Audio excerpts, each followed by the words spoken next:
The winter of 1692 settled over Salem, Massachusetts, like a heavy shroud, cold and oppressive. Snow blanketed the small Puritan village, muffling the sounds of daily life and deepening the isolation that had always clung to this corner of the New World. Inside the homes, fires burned low, and the people huddled together, wary of the darkness outside their windows. But in one small house on the edge of Salem village, the darkness had seeped inside. Reverend Samuel Parris sat by the hearth, his eyes flickering from the fire to his daughter, Betty, who lay trembling in her bed. Her young face was twisted in torment, her body racked by convulsions that had started a week ago and only grew worse with each passing day. His niece, Abigail Williams, stood by the window, her own eyes wide and glassy, as if she saw something in the night that no one else could.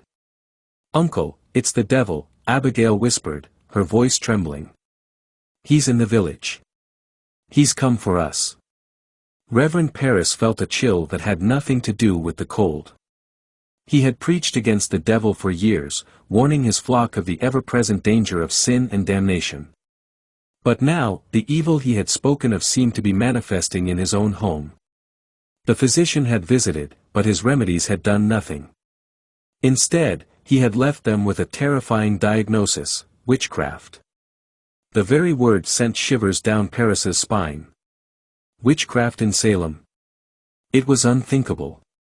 Yet, here was his daughter, writhing and screaming, tormented by unseen forces. Betty's eyes flew open, and she let out a blood-curdling scream. "She's here. She's here," she cried, pointing at the empty corner of the room. "She's trying to take me away." Abigail rushed to her cousin's side, her own terror evident. "It's Tituba. She's bewitched us, Uncle." The accusation hung in the air like a curse. Tituba, the Parris family's enslaved woman, had always been an outsider. She told stories from her homeland, tales of magic and spirits that fascinated the children. But now, those tales twisted in their minds, morphing from innocent stories into something far more sinister. Parris knew he had to act. If witchcraft was at work in Salem, it must be purged, and the guilty brought to justice. He summoned the other village leaders, and soon, Tituba was dragged before them, her dark eyes wide with fear. Under the pressure of the questioning, Tituba confessed. But her confession was not of guilt, it was a desperate attempt to save herself. She spoke of the Devil's Book, of other witches in Salem, and of a dark force that had come to claim the souls of the innocent. She named names, and with each one, the fear in Salem grew. The trials began, and Salem was plunged into madness. Accusations flew like arrows, each one striking its target with deadly precision. Women who had lived peacefully for years were suddenly branded as witches, their homes searched, their lives turned upside down. The trials were held in the meeting house, where the accused were brought in chains, their heads bowed in shame. Spectral evidence, the testimonies of the afflicted girls who claimed to see the spirits of the accused tormenting them, was enough to condemn. The court believed that if the devil could use specters to harm others, then the accused must be in league with him. The air in Salem grew thick with suspicion and dread. Families turned against each other, neighbors eyed one another with mistrust, and the accused, once respected members of the community, were now outcasts, marked for death. In the dead of night, Mary Easty sat in her cell, her hands trembling as she traced the rough wooden planks of the floor. She had been accused of witchcraft by her own neighbors, women she had known her entire life. Her trial was swift, and though she proclaimed her innocence, it mattered little. The girls had pointed at her, their eyes wild with fear, claiming her specter had attacked them in the night. She had been searched for the devil's mark, the telltale sign of a pact with Satan, a blemish, a mole, anything that could not be explained. The women who examined her found what they sought, a small, innocuous mark on her skin that they declared proof of her guilt. Now, she awaited her fate. Outside, the wind howled, carrying with it the distant sounds of the village. Mary could hear the murmur of prayers, the cries of the afflicted, and the ominous tolling of the church bell. She shivered, pulling her tattered shawl closer, though it did little to ward off the cold that seeped into her bones. A figure appeared at the door of her cell, a woman draped in shadow. Mary's heart leaped into her throat as the figure stepped into the light, revealing herself as Sarah Good, another woman accused of witchcraft. Sarah's eyes were hollow, her face gaunt from days of imprisonment. "They come for us at dawn," Sarah whispered, her voice cracking with fear. "They say we're to hang for our sins." Mary swallowed hard, her mouth dry. "But we're innocent," she said, though the words felt weak, as if they could not stand against the tide of hysteria that had consumed Salem. Sarah's eyes bore into hers, haunted and desperate. "Innocence means nothing now. They've already condemned us. We're to die for the sins of others, for their fears and their ignorance." The day of the execution was gray and oppressive. The skies wept as the condemned were led to Gallows Hill, a desolate rise where the executions would be carried out. A crowd gathered, their faces etched with a mixture of fear, curiosity, and grim satisfaction.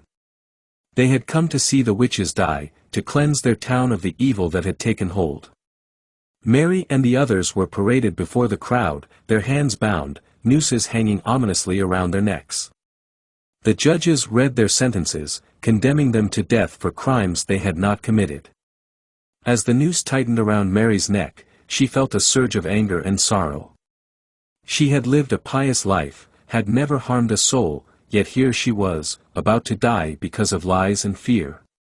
She closed her eyes, whispering a prayer, not for herself, but for those who remained in Salem, those who would live with the blood of the innocent on their hands.